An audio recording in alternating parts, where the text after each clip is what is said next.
दुनिया की सबसे चर्चित और खौफनाक मर्डर मिस्ट्री, जिसके कातिल का आज तक खुलासा नहीं हो पाया था।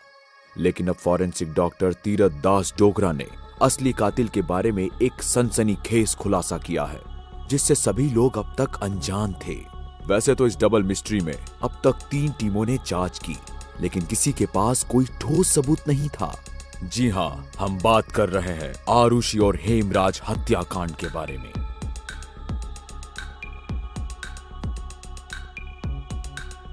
इस रहस्यमय डबल मिस्ट्री से पर्दा उठाने के लिए हमें कहानी में 14 साल पीछे लौटना होगा। 15 मई 2008 सुबह 6 बजे रोज की तरह 14 साल की आरुषि स्कूल जाने के लिए तैयार हुई। आरुषि डीपीएस की छात्रा है, जो पढ़ाई में काफी होशियार होने के साथ ही बेहद खूबसूरत भी है। उसके घर का नौकर हेमराज, जो घर की रसोई संभालता है, उसने आरुषि का मनपसंद ब्रेकफास्ट बनाया है।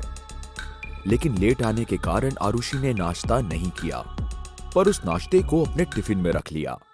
दरअसल आज वह पूरा दिन अपने दोस्तों के साथ बिताने वाली है, क्योंकि अगले दिन से यानी 16 मई से उसकी समर वेकेशन स्टार्ट होने वाली है। आरुषि आईवीएफ तकनीक से जन्मी बच्ची है, जिसका 14th बर्थडे 24 मई को है। समर वेकेशन के कारण आरुषि ने अपने दोस्तों को अगले दिन यानी 16 मई को अपनी बर्थडे पार्टी के लिए इनवाइट किया। कुछ देर बाद आरुषि की छुट्टी के बाद आरुषि स्कूल से अपनी नानी के घर पहुंची, जहां हेमराज उसे लेने आया। फिर वह उसके साथ अपने घर वापस लौट आई। रात 10 बजे आरुषि के मम्मी पापा एक डेंटिस्ट है। उस दिन खाना खाते हुए वो अपनी बर्थडे पार्टी का डिस्कशन मम्मी पापा से करती है। रात 8:38 अचानक से डोरबेल बजी। हेमराज ने दरवाजा खोला। सामने कुरियर वाला खड़ा था, जो आरुषि के जन्मदिन का उपहार लेकर आया है। दरअसल आरुषि के पिता राजेश तलवार ने आरुषि के जन्मदिन पर एक Soni DSC W130 digital camera मंगाया है। मम्मी पापा का यह गिफ्ट देखकर पापा की परी आरुषि बहुत खुश हुई। उसने मम्मी पापा के संग ढेर सारी तस्वीर कैमरे में कैद की। रात 11 बजे आरुषि के पिता वाइन पीते हुए उस रात कंप्यूटर पर कुछ काम कर रहे हैं। उनके कहने पर मां नुपुर आरुषि के कमरे में लगा इंटरनेट राउटर ऑन करने आई। उस वक्त आरुषि चेतन भगत की book 3 mistakes of my life पढ़ रही थी। 16 मई 2008 अगली सुबह रोज की तरह नौकरानी भारती नोएडा के सेक्टर 25 जलवायु विहार फ्लैट नंबर L32 में आई। घर का दरवाजा हमेशा हेमराज खोलता था, लेकिन आज वह नहीं आया तो नुपुर ने भारती से दरवाजा खोलते हुए पूछा कि हेमराज कहाँ हैं? भारती ने कहा पता नहीं, और वह अंदर आकर काम में लग गई। तभी नुपुर तलवार अचानक से चीख कर रोते हुए बोली, हेमराज आरुषि को मारकर भाग गया है। तब भारती आरुषि का खून से लथपथ शव बेड पर पड़ा देखकर चौंक गई। फिर यह खबर जंगल में लगी आग की तरह फैल गई। नोएडा पुलिस के साथ साथ मीडिया और जबरदस्त भीड़ भी मौके पर पहुंची। तब तक अपराध स्थल पर 90% से अधिक सबूत मिट गए। नोएडा पुलिस का पूरा शक हेमराज पर था, इसलिए पुलिस उसकी तलाश में जुट गई। 45 वर्षीय हेमराज, जिसका असली नाम यम प्रसाद बंजादे था, वह नेपाल के अर्घाखांची जिले से ताल्लुक रखता था। काफी तलाश के बाद भी हेमराज नहीं मिला, तो पुलिस को शक हुआ कि वह नेपाल भाग गया है। लेकिन अगले दिन एक सनसनीखेज वाकया सामने आया। 17 मई 2008 राजेश तलवार के फ्लैट की छत से हेमराज का खून से लथपथ शव पुलिस ने बरामद किया। उसका गला भी आरुषि की तरह ही रेत दिया गया था और सिर पर किसी चीज से वार किया गया था। हेमराज की हत्या से अब केस में एक नया मोड़ आ गया, इसलिए अब नोएडा पुलिस का शक आरुषि के मां बाप पर गया। 21 मई 2008 को दिल्ली पुलिस इस हत्याकांड की जांच में शामिल हुई। 23 मई 2008 को आरुषि के पिता राजेश तलवार को ऑनर किलिंग के संदेह में इस दोहरे हत्याकांड के शक में गिरफ्तार कर लिया गया। हेमराज का पोस्टमार्टम करने वाले डॉक्टर नरेश शाह ने बताया कि हत्या होने से पहले हेमराज ने फिजिकल रिलेशन बनाया था। मर्डर के बाद आरुषि की जो तस्वीरें सामने आई है, उसमें ऊपर उसने टी-शर्ट पहन रखी थी और शरीर का निचला हिस्सा चादर से ढका था। 1 जून 2008 मामले की गंभीरता को देखते हुए यह मामला सीबीआई के हवाले कर दिया गया। सीबीआई ने भी माना कि आरुषि के माता पिता ने हेमराज और आरुषि को जब आपत्तिजनक हालत में एक साथ देखा तो गुस्से से उबलते पिता राजेश तलवार ने गोल्फ स्टिक से हेमराज पर वार किया, लेकिन गोल्फ स्टिक का अगला वार हेमराज के अचानक हट जाने से गलती से आरुषि को लग गया।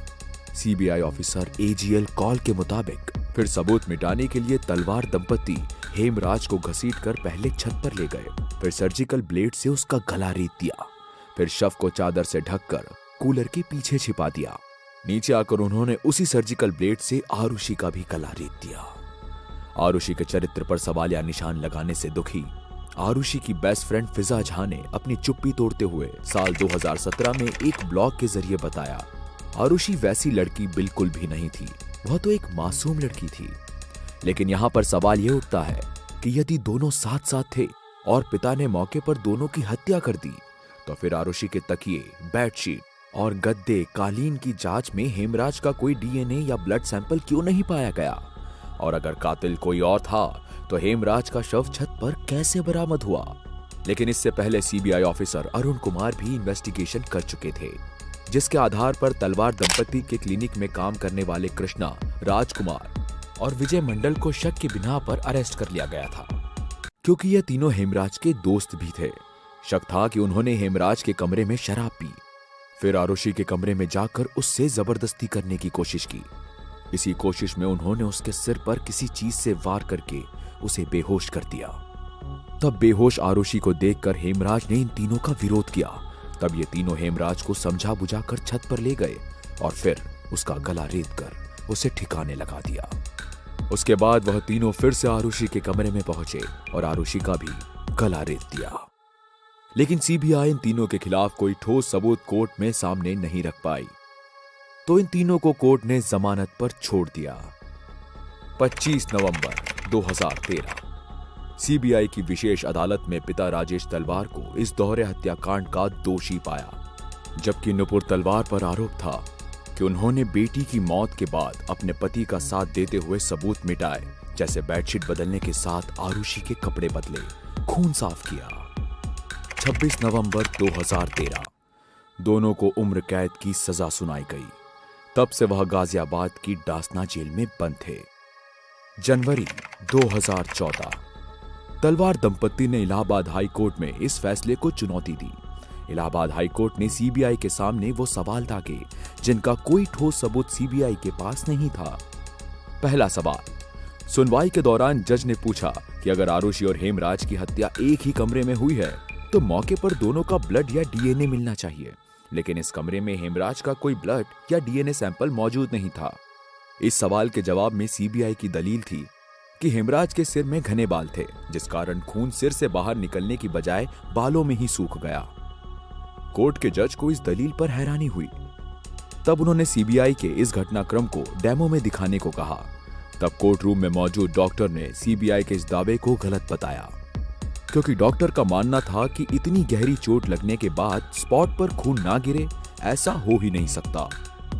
दूसरा सवाल, जब उस दिन कोई बाहर से घर में अंदर नहीं आया और अंदर से बाहर नहीं गया, तो फिर राजेश तलवार ने घर के बाहर जाकर सारे सबूत जैसे surgical blade, golf stick, bedsheet, Aarushi और अपने खून से सने कपड़े कैसे और कहां डंप कर दिए?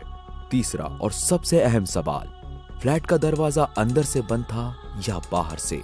इस पर तलवार दंपति ने बताया कि घर के दरवाजे पर ऑटोमेटिक लॉक है, जो बाहर और अंदर दोनों से बंद किया जा सकता है, इसलिए हत्यारा मेन गेट को बाहर से खींचकर लॉक कर गया। चूंकि घटना के बाद सबसे पहले घर में नौकरानी भारती आई थी, उसने भी पूरी सुनवाई के दौरान कई बार अपने बयान बदले। उस नौकरानी ने इस बार स्टेटमेंट लिखा, जो मुझे समझाया गया वही बयान मैं यहाँ दे रही हूँ। तभी कोर्ट ने पूछा कि आखिर नौकरानी ने समझाने वाली बात किसके संबंध में लिखी। इस पर सीबीआई की दलील थी कि स्टेटमेंट में वाक्य जो मुझे समझाया गया, उसमें समझाया में से या शब्द को हटाकर आया पढ़ा जाए। सीबीआई ने दलील दी कि नौकरानी के लिखने का मतलब है जो मुझे समझ आया वही बयान यहाँ मैं दे रही हूँ। सीबीआई की इस दलील पर पहले तो जज साहब मुस्कुराए, फिर उन्होंने डोर लॉक होने का डेमो देने को कहा, जिसमें डोर के बाहर से लॉक होने की पुष्टि हुई। 12 अक्टूबर 2017 बस ऐसे ही कुछ ठोस सबूतों के अभाव में तब इलाहाबाद हाईकोर्ट ने कहा, शक की वजह से किसी को हत्यारा कहना गलत है। तब जस्टिस बालकृष्ण नारायण और अरविंद कुमार मिश्रा की बेंच ने तलवार दंपत्ति को तकरीबन 2:45 पर रिहा करने का आदेश दिया। बहरहाल मामला सुप्रीम कोर्ट में है और अब इस कहानी में केस से जुड़े फॉरेंसिक डॉक्टर टी.डी. डोगरा ने कातिल के बारे में सनसनीखेज खुलासा करते हुए बताया कि उस रात कातिल हेमराज से अपने पैसे उधार वापस लेने आया था। तब हेमराज डरकर चुपचाप से उसे छत पर ले गया। वहां बहस के बाद कातिल ने उसकी हत्या कर दी और शायद हत्या होते आरुषि ने देख लिया और तब वह छत से अपने कमरे की तरफ भागी, जहां पर आकर कातिल ने उसका भी बेदर्दी से कत्ल कर दिया। डॉक्टर डोगरा के मुताबिक कातिल घर में बाहर से आया था। बहरहाल मामला अभी सुप्रीम कोर्ट में है। ना जाने इस डबल मिस्ट्री का असली हत्यारा कौन है और इस रहस्य से पर्दा कब और कैसे उठेगा।